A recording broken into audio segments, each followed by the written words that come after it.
Сегодня на сцене Национального музыкально-драматического театра имени Махтум Кулей состоялась премьера спектакля «Момент», которая стала ярким событием второго дня фестиваля тюркских стран.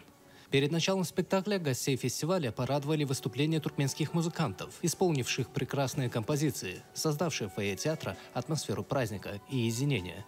«Момент» — это не просто спектакль, это путешествие в сердце туркменской культуры. Постановка, глубоко тронувшая зрителей, стала результатом совместного творчества туркменских артистов и режиссеров.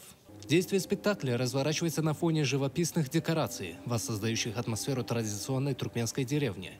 Зрители погружаются в историю любви и утраты, которая перекликается с вечными темпами жизни и смерти. Яркие национальные костюмы, завораживающая музыка и эффектные сценические решения создают неповторимую атмосферу.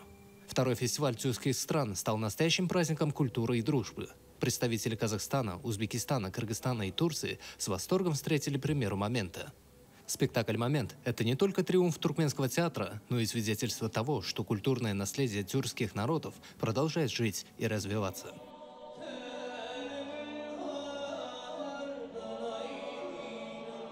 Türkiye medeniyetinin Türksoy Ağda yurtlarının ikinci tiyatro festivalini Magtumul Pragi'nin 300 yıllık bayram münasibetli Pursot spektaklimiz tayarladık.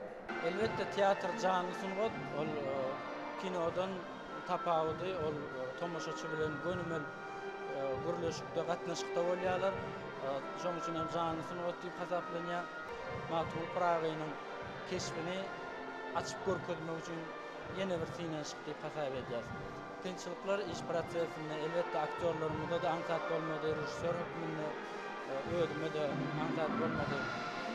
Magtumul Pragi'nin alahy düşünjeler bilen, watançylyk düşünjeler bilen ähli adamzady mahsus duýgularyň ählisine degip geçen, şolar barada agzap geçen adamzadyň kämil jemgyýetiň emele gelmek üçin görüşen şahsiýet, şol kämil jemgyýet şu gün hormatly arkadagymyzyň, arkadagy gahryman serdarymyzyň saýasynda berkarar döwletde ýaşaýar. Magtum atamyzyň aýdýaşaly berkarar döwlet islerini diýip arzulap geçen zamanysynda ýaşaýar. Birinchi marta men ana shu Ashgabodda bo'lib turishim shaharning go'zalligidan, tungi Ashgabodning go'zalligidan kayfiyatimiz juda ham yuqori darajada. Turksoy tomonidan tashkillashtirilgan bir qancha festivallarda ishtirok etdik va bu galgi lokatsiyamiz aynan Turkmanistonning Ashgabod shahrida bo'lganidan biz xursandmiz. Turkiyada, Qozog'istonda, mana Turkmanistonning Dashovuz viloyatida O'zbek Turkman do'stligi festivallarida ham ishtirok etganmiz. U yerda ham tashkilotchilik va albatta mana shu festivalning saviyasi yuqori darajada o'tgan ashg'abodliklar bugungi mana shu festivalga tamomila o'zgacha yondashuv qilishgan. Haqiqatan ham ochilish marosimidan boshlab toki mana shu spektakllarni taqdimotigacha hammasi o'zgacha go'zal.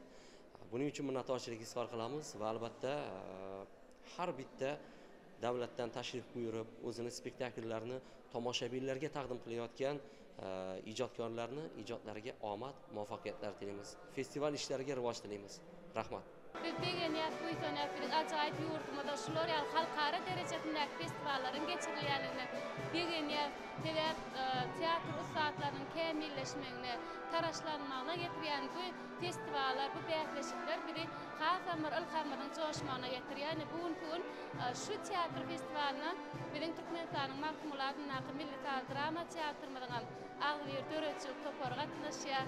Şu teatr festiwalyna gatnaşan ähli do'stlyk dogallyk yurtlaryndan gelen teatr ustatlaryna şeýlede şu teatrymyzyň döretçilik toparyna uly üstünlükler, şowluklar ýar bolsun diýip arzu etýär. Teatr sungatynda aşa gallerýan Türkmen halkynyň milli lider gahrymany arkadagyda, arkadagy gahrymany terdarynda köp sag bolsun aýdýar.